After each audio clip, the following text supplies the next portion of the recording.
Good morning, children. Here I am, Bobby Miss, for taking biology class. Your first chapter is sensations and responses. What do you see in the picture? The children and different organisms are engaged in different activities. Can you list which are the activities they are engaged?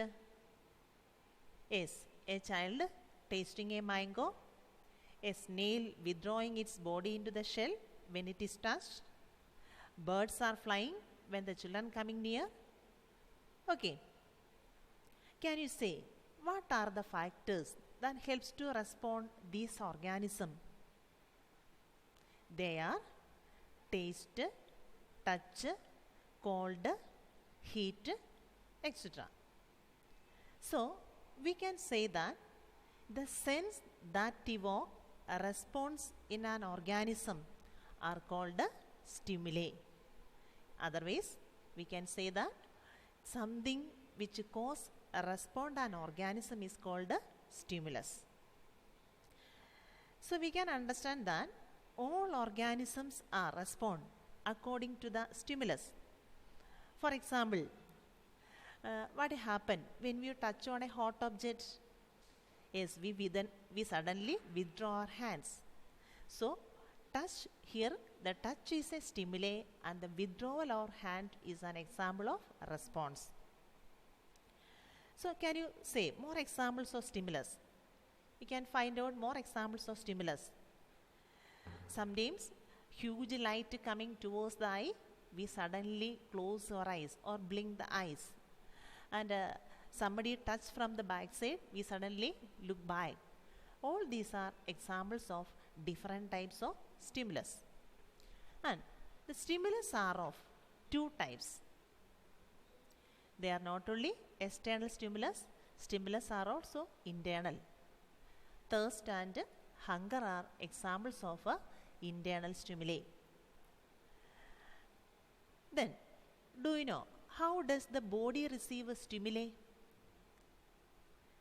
There are specialized cells in the sense organs and other parts of the body. These specialized cells are called receptors. They are present in every part of the body.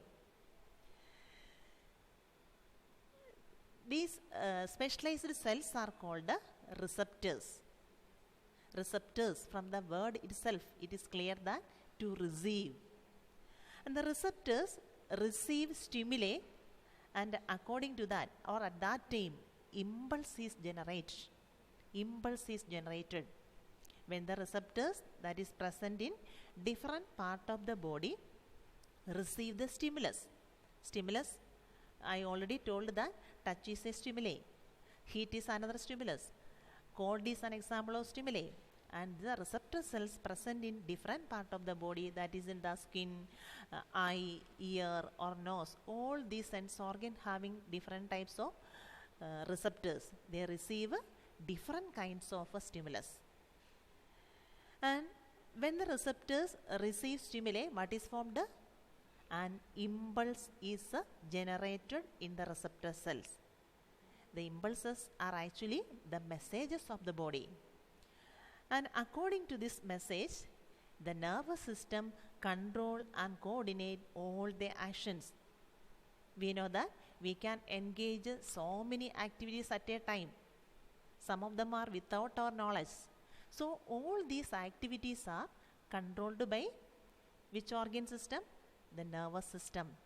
So the function of nervous system is control and coordination of our body.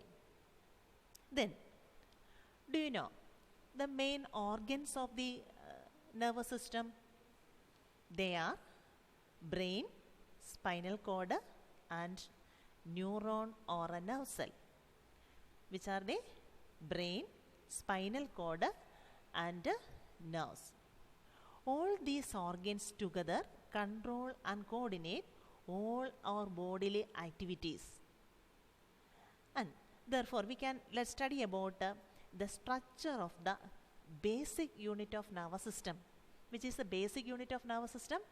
The basic unit of nervous system is called a nerve cell. Nerve cell. How the structure is suitable to its function? Let's study about the structure of a nerve cell. Look at the video shown in the screen.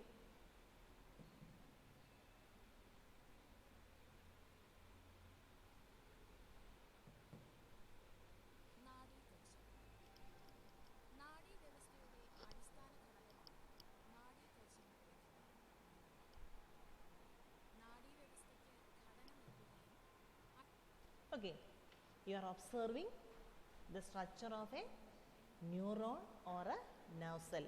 Neuron or nerve cell is called the basic unit of the nervous system. And we already learned about the internal structure of a cell.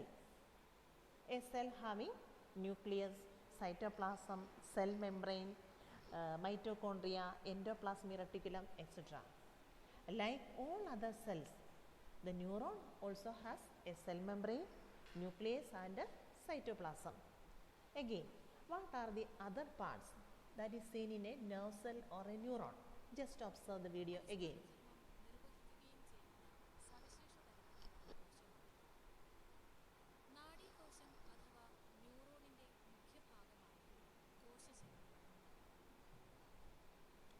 Look here. This is the structure of a nerve cell or a neuron. First of all, the main parts of the neuron are called cell body, dendron, dendrites, axon, axonites and synaptic nerve. Which are they?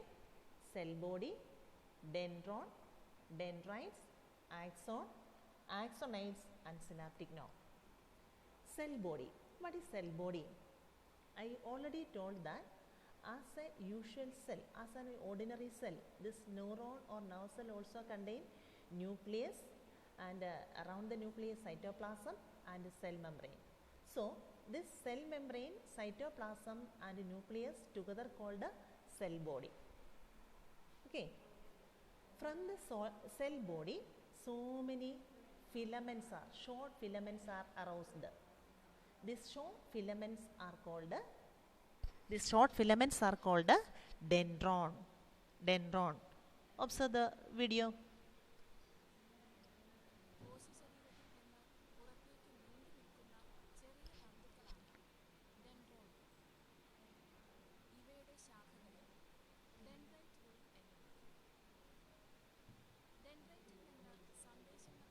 Okay. So the main part is cell body or a cyton, and from the cell body or cyton, so many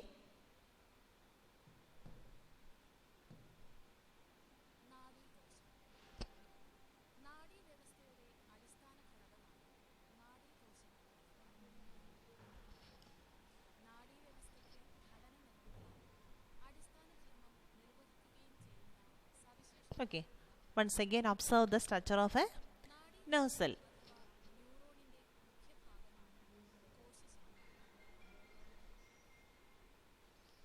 Yes, you are observing.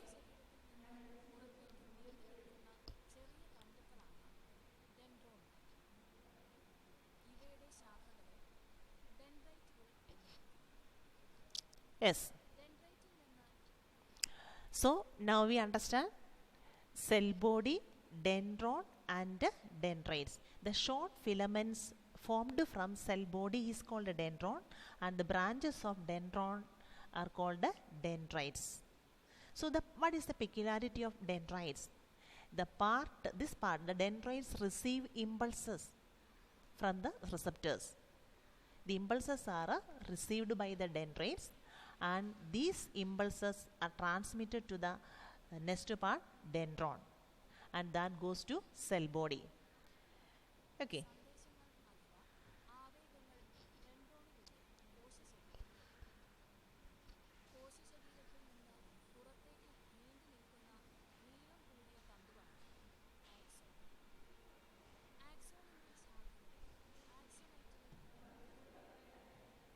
Okay.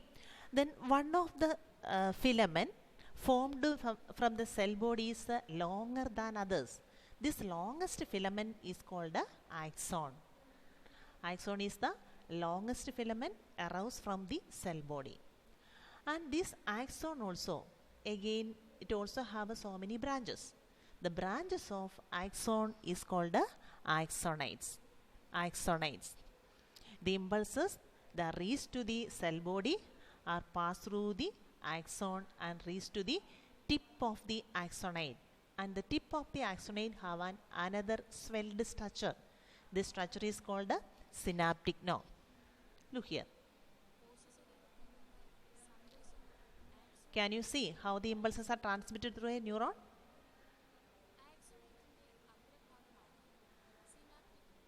Yes, it is called the synaptic nerve. The tip of axonite is called the synaptic nerve. The impulses received by the dendrites pass through the dendron, reach to the cell body, and from there it again pass through the longest filament, that is axon, and reach to the tip of the axonite, and that structure is called the synaptic nerve. Okay, again watch the video.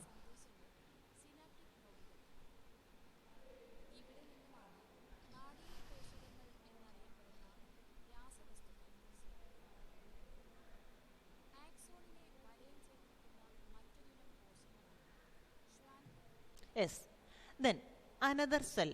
Actually, Schwann cells are another cell. It is circulated the part of the neuron. Which part? Schwann cells are the parts. Schwann cells are the cells which circulate the axon. Axonine ചുറ്റി കാണപ്പെടുന്ന ഭാഗമാണ് Schwann cell.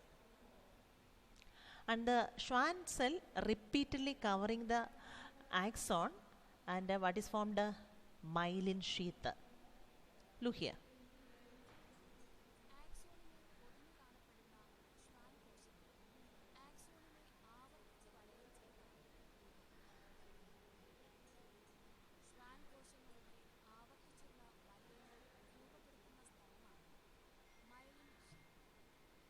Yes, by repeated covering of Schwann cell forms myelin sheath. So we can say that myelin sheath is formed by the repeated covering of, repeatedly the Schwann cell is repeatedly covering the axon, and that formed a myelin sheath.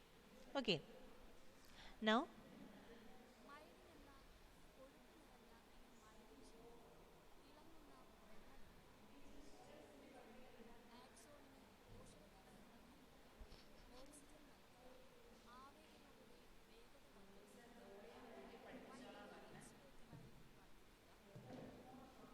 okay, so today we learned the parts of the, now we learned the parts of the neuron, the important parts of the neuron. Once again, we can go through the important parts of the neuron. First of all, cell body. Cell body means the main part of the axon which have a nucleus, cytoplasm, and the cell membrane. This together called the cell body. And from the cell body, short filaments are formed. These short filaments, these are the short filaments. These short filaments are called the dendron. And again, this dendron is branched. The branches of dendron are called the dendrites. Dendrites. The impulses are received by these dendrites. Okay. Then one of the filament from the cell body is longer. This longest cell filament arose from a cell body is called the axon. Axon. Then can you see? And covering is around the axon. This covered region is called the myelin sheath or a Schwann cell. It encircles the axon. The part which encircles the axon is called the Schwann cell, and the Schwann cell repeatedly covering axon. So most of the neurons are repeatedly encircled by this myelin sheath, and it is a membrane containing lipid. The main component of this myelin sheath is it is formed of lipid. Okay.